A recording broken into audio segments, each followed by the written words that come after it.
जय माता दी मित्रों, हमारे YouTube चैनल में आपका हार्दिक स्वागत है।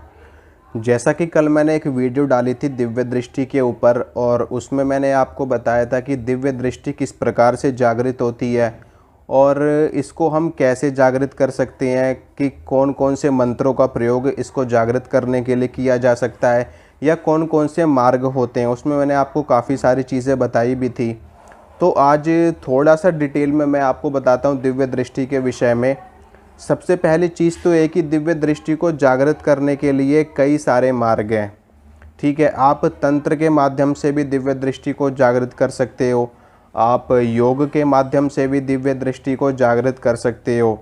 इसके अलावा आप मंत्रों का जप करके भी दिव्य दृष्टि को जागृत कर सकते हो। इसके अलावा कई बार आपने देखा होगा कि कुछ लोग सिद्धियां कर लेते हैं, जैसे कि किसी ने कर्ण पिशाचिनी को सिद्ध कर लिया। तो कर्ण पिशाचिनी भी आपको सारी जानकारी देती है भूतकाल और वर्तमान काल के विषय में। भविष्य काल के विषय में कर्ण पिशाचिनी जानकारी नहीं देती है। भविष्य काल के विषय में सिर्फ और सिर्फ देवी देवता ही जानकारी दे सकते हैं।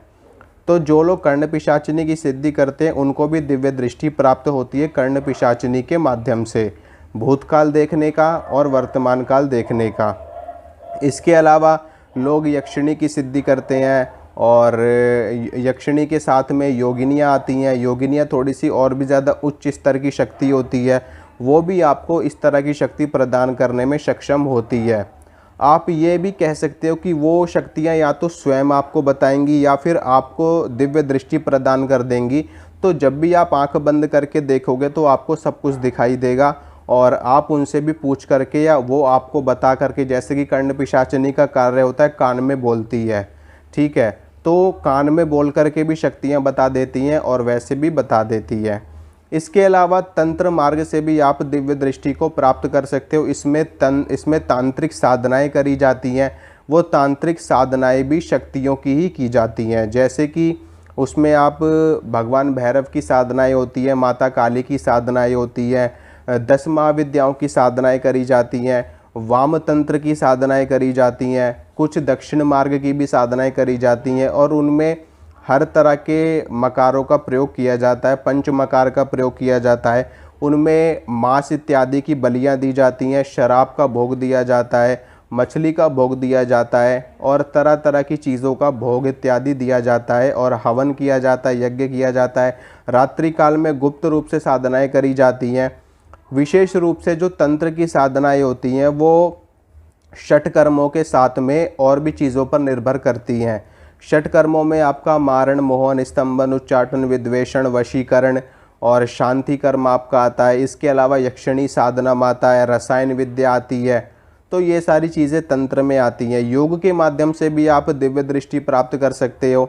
आप ध्यान के माध्यम से जब आप ध्यान करने लगते हो तो धीरे धीरे आपकी दिव्य दृष्टि जागृत होना शुरू हो जाती है, मूलाधार चक्र से लेकर के दिव्य दृष्टि तक। और मंत्र के माध्यम से भी आप इसको प्राप्त कर सकते हो।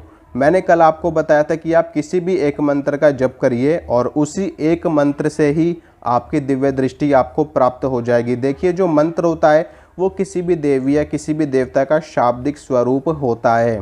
ठीक है, और जब आप उस शब्द का उच्चारण बार बार करते हैं तो वो देवी या वो देवता, उनकी तरंगे घनिष्ठ होने लगती हैं। यानी कि जो उनकी तरंगे होती है वो इकट्ठी होनी शुरू हो जाती हैं, और इकट्ठी हो के वो एक स्वरूप अपने आप में धारण करने लगती हैं, और वही स्वरूप आपके सामने प्रत्यक्ष हो जाता है। उसे ही कहा जाता है कि हमें प्रत्यक्ष दर्शन प्राप्त हो गए किसी भी देवी या किसी भी देवता का। लेकिन समय लगता है, दिव्य दृष्टि प्राप्त करने में बहुत ज़्यादा समय भी लग सकता है, कम समय भी लग सकता है। मेरे एक जान पहचान के अंकल जी हैं, और उनसे कभी कभार ही मिलना जुलना होता है, काफ़ी सालों बाद मिलना जुलना होता है, कभी किसी मौके पे किसी प्रोग्राम में। तो वो बहुत ही अच्छे एक साधक है अपने आप में, बहुत सारी उन्होंने साधनाएं कर रखी हैं, और आज भी वो लगातार अपनी साधनाओं में लीन रहते हैं। तो उनकी कुंडलिनी शक्ति जागृत हो चुकी है, और काफ़ी अच्छे स्तर पे उनकी कुंडलिनी शक्ति है, और लगभग उनको काफ़ी समय बीत चुका है ध्यान करते हुए, मंत्रों का जप करते हुए। कम से कम 15-20 वर्ष उनको बीत चुके हैं ये सब चीज़ें करते हुए। यानी कि 15-20 साल से वो लगातार ध्यान कर रहे हैं, मंत्रों का जप कर रहे हैं, साधना करते आ रहे हैं, तो अभी भी उनकी कुंडलिनी शक्ति उनके कंठ चक्र तक पहुंची है। यानी कि अभी भी उनकी जो कुंडलिनी शक्ति है वो आज्ञा चक्र तक नहीं पहुंच पाई है। और आज्ञा चक्र पे जब उनकी कुंडलिनी शक्ति पहुंचेगी तब उनको दिव्य दृष्टि भी प्राप्त हो जाएगी। लेकिन आज्ञा चक्र तक पहुंचने में ही उनको बहुत सारे एक्सपीरियंस हुए हैं, बहुत सारे अनुभव हुए हैं, उनको देवी देवताओं के दर्शन भी प्राप्त हुए हैं। इसके साथ में उनको देवी देवता का आभास भी होने लगा है। और बहुत सारी, यहाँ तक कि वो अपने सूक्ष्म शरीर से भी एस्ट्रल ट्रैवल जिसको हम एस्ट्रल ट्रैवल कहते हैं, यानी कि सूक्ष्म शरीर से यात्रा करना, ब्रह्मांडीय यात्रा करना, वो यात्रा करने में भी वो संभव हो चुके हैं। मतलब इस हद तक उनकी जो ध्यान की गहराई है, समाधि की अवस्था है, वो उनकी पहुंच चुकी है। और अभी भी उनकी दिव्य दृष्टि जागृत नहीं हुई है, अभी भी आज्ञा चक्र पे वो नहीं पहुँचे हैं। 15-20 वर्ष उनको हो चुके हैं ध्यान करते हुए, साधनाएं करते हुए। खैर, ये तो साधना करने का स्तर होता है अपने आप में कि किसने कितनी साधना करी है, किसने कितनी मेहनत करी है, उसके ऊपर भी निर्भर करता है। किसी किसी को जल्दी भी दिव्य दृष्टि प्राप्त हो जाती है, किसी किसी को जन्म से ही दिव्य दृष्टि प्राप्त होती है। ठीक है, किसी किसी को जन्म से ही, इसको गॉड गिफ्ट भी कहा जाता है कि जिसको जन्म से ही दिव्य दृष्टि प्राप्त है। और कई लोगों का पूरा जीवन निकल जाता है साधनाएं करने में, तब भी उनको दिव्य दृष्टि प्राप्त नहीं हो पाती। और किसी किसी को पैदा होते ही होती है उनके पास। तो जो दिव्य दृष्टि होती है, मैं आपको बताता हूँ कि ये वास्तव में कार्य कैसे करती है। दिव्य दृष्टि जागृत होने का एक भ्रम होना एक अलग चीज़ है, और वास्तव में दिव्य दृष्टि प्राप्त होना ये एक अलग ही अवस्था है, ये एक अलग ही तरह की सिद्धि है। तो मैं आपको बताता हूँ, जिस भी व्यक्ति की दिव्य दृष्टि जागृत हो जाती है, वास्तव में मैं आपको बता रहा हूँ उसके साथ में क्या होता है कि उस व्यक्ति से कोई भी चीज़ अनभिज्ञ नहीं रह सकती। यानी कि वो व्यक्ति इस ब्रह्मांड के हर रहस्य को जानने में समर्थ होता है। ठीक है, हर चीज़, इस दुनिया की कोई भी चीज़ उस व्यक्ति से नहीं छुप सकती, चाहे वो किसी का भूतकाल हो, चाहे वो किसी का वर्तमान काल हो, चाहे वो किसी का भविष्य काल हो। जिसकी दिव्य दृष्टि वास्तव में जागृत है, और जिसको भ्रम है सिर्फ कि मेरी दिव्य दृष्टि जागृत हो चुकी है, तो वो सिर्फ भ्रम में जी रहे हैं। इसके अलावा उनकी दिव्य दृष्टि वास्तव में जागृत नहीं हुई है। सिर्फ 2-4 महीने में, 6 महीने में, या साल भर में, या 2 साल में दिव्य दृष्टि नहीं प्राप्त हो जाती। ठीक है, मैं आपको रियलिटी बता रहा हूँ, फैक्ट की बात बता रहा हूँ। अब जिनकी दिव्य दृष्टि जागृत हो चुकी है, जिनको प्राप्त हो जाती दिव्य दृष्टि, उस व्यक्ति से कोई भी चीज़ नहीं छुप सकती।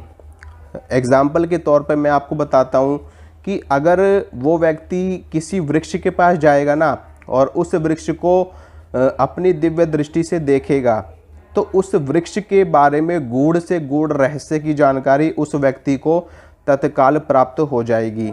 यानी कि आंखें बंद करके या खुली आंखों से वो उस वृक्ष के बारे में जानकारी लेने की सोचेगा, तो उस वृक्ष के अंदर के एक एक अणु, एक एक तने के, एक एक जड़ के हिस्से की, एक एक पत्ते की रचना, वो वृक्ष कितना पुराना है, उस वृक्ष के ऊपर कौन कौन सी शक्तियों का वास है, कौन सी देवी है, कौन सा देवता है, कौन सी नकारात्मक शक्ति है, कौन सी सकारात्मक शक्ति है, उस वृक्ष की उत्पत्ति कैसे हुई, उसमें कौन सा बीज पड़ा है, कितने समय पुराना है। मतलब कि कोई भी चीज़ छुप ही नहीं सकती उस व्यक्ति से जिसकी वास्तव में दिव्य दृष्टि जागृत होती है।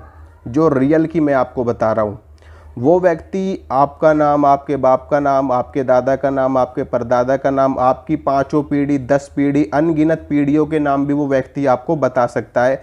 इतनी शक्तिशाली ये दिव्य दृष्टि होती है। ठीक है, अगर कोई व्यक्ति आपको ये सारी चीज़ें नहीं बता पा रहा, तो इसका मतलब उसके पास कोई दिव्य दृष्टि नहीं है, वो सिर्फ भ्रम में जी रहा है और आपको भी भ्रम में डाल रहा है। जिसके पास दिव्य दृष्टि होगी वो आपकी पूरी बॉडी का MIR कर देगा, पूरी बॉडी का CT स्कैन कर देगा। आपकी त्वचा, आपके शरीर में बहने वाला रस, आपके शरीर में बहने वाला रक्त, अस्थि, मज्जा, मेद, हर चीज़, यानी कि ये जो बाल है ना, इस बाल के परमाणु हिस्से को भी वो व्यक्ति अपनी दिव्य दृष्टि से देख सकता है। पूरी बॉडी का चेकअप कर देगा, बैठे बैठे पूरे बॉडी को स्कैन कर देगा। मतलब कि आपके शरीर की एक एक रोम भी उस व्यक्ति से छुप नहीं सकता कि कहाँ पे क्या परेशानी है, क्या दिक्कत है।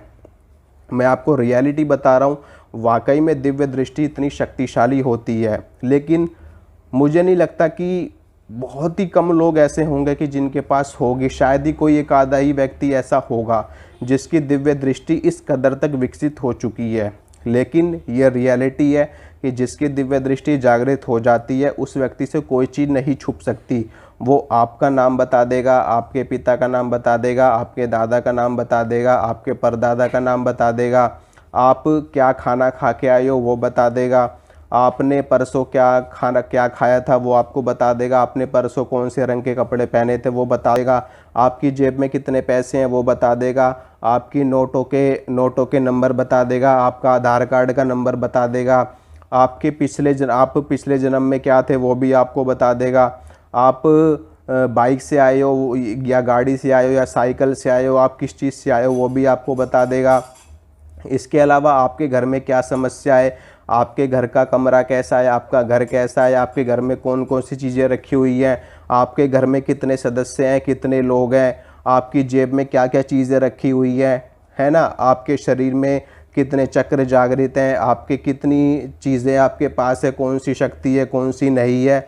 मतलब कि उस व्यक्ति से कोई चीज़ नहीं छुप सकती और वो व्यक्ति आपको सब कुछ बताने में समर्थ हो सकता है जिसकी दिव्य दृष्टि वास्तव में जागृत होती है। और अगर कोई व्यक्ति आपको ये सारी चीज़ें नहीं बताता है तो इसका मतलब ये है कि वो उसके पास कोई दिव्य दृष्टि नहीं है, वो सिर्फ आपको भ्रम में डाल रहा है।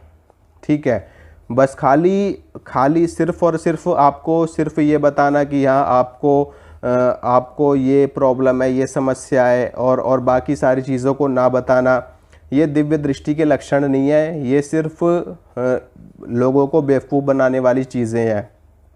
मान लीजिए मेरे पास आप लोग आ गए, मैं भी ऐसे आंख बंद करके आपको बोल दूं कि आपको ये दिक्कत है।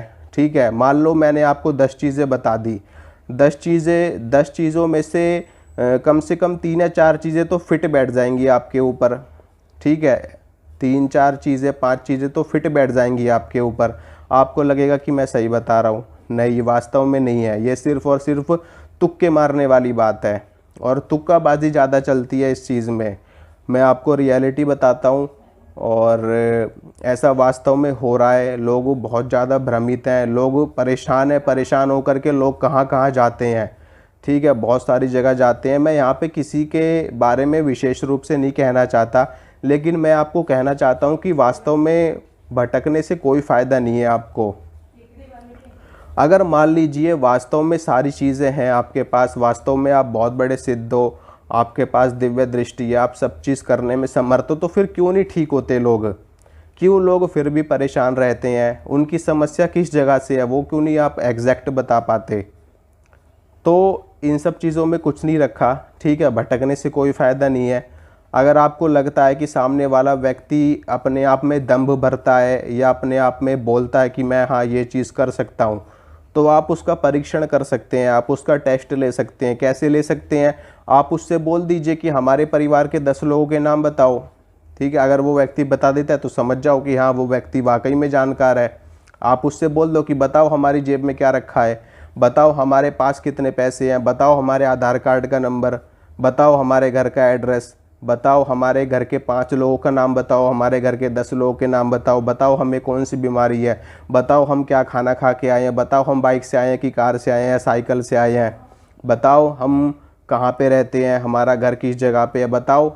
अगर सामने वाला व्यक्ति वाकई में सक्षम है देखने में, वाकई में उसके पास शक्तियाँ, दिव्य दृष्टि है, आज्ञा चक्र उसका एक्टिवेट है, भ्रिकुटी त्रिकुटी सारी चीज़ें उसकी सिद्ध हैं, तो बता देगा, बिल्कुल बता देगा, निश्चित रूप से बता देगा। अगर कोई नहीं बता पाता तो दिव्य दृष्टि जागृत नहीं है। हाँ, हो सकता है कोई वैसी छोटी मोटी शक्ति हो, कोई वैसी छोटी मोटी चीज़ हो जो थोड़ा बहुत इंट्यूशन आपको देती हो, थोड़ी बहुत जानकारी आपको दे देती हो, लेकिन इसे आप दिव्य दृष्टि का जागरण नहीं कह सकते, इसे आप थर्ड आई का जागरण नहीं कह सकते और ये चीज़ें नहीं हो सकती। ठीक है, तो आप लोग अपनी समझ से काम करिए, अपनी सोच से काम करिए, बेवजह में बेवकूफ़ बनने की ज़रूरत नहीं है। ठीक है, अपनी साधनाएं करिए, अपने मंत्रों का जप करिए। मंत्र के जप से दिव्य दृष्टि स्वतः जागृत हो जाती है, आपको अलग से कुछ भी करने की आवश्यकता नहीं होती। ठीक है, आप ध्यान करिए, मेडिटेशन करिए, धीरे धीरे आपके चक्रों का भेदन होगा। मूलाधार, स्वादिष्ठान, नाभि, मणिपुर, अनाहत, विशुद्धि, धीरे धीरे सारे चक्र जागृत होंगे तो आपकी दिव्य दृष्टि भी आपको प्राप्त हो जाएगी। और यूं ही भटकोगे, कुछ नहीं मिलने वाला। बस खाली कोई योग्य व्यक्ति देख करके, कोई अच्छा जानकार, कोई अच्छा सिद्ध हो, उनको देख करके उनके चरणों में प्रणाम करके उनको गुरु बनाइए, उनसे गुरु मंत्र लीजिए। अगर वो भी आपको नहीं मिलते तो अपने इष्ट देव को या किसी योग्य पंडित से, किसी वेद पाठी ब्राह्मण से, अपने भगवान शंकर को, अपने इष्ट देव को, उनको गुरु मान करके उनसे मंत्र लीजिए जिस मंत्र में आपकी रुचि हो, और उसका जाप करते रहिए। 2, 4, 6 वर्षों में, 10 वर्षों में या 12 वर्षों में आपकी शक्तियाँ जागृत हो जाएंगी और आपकी दिव्य दृष्टि भी खुल जाएगी। आपको मोक्ष की प्राप्ति होगी, आपके कार्य सिद्ध होंगे। बस यही सबसे बेस्ट है आपके लिए। ठीक है, तो जय माता दी। मिलूँगा आपसे अगली वीडियो में, तब तक के लिए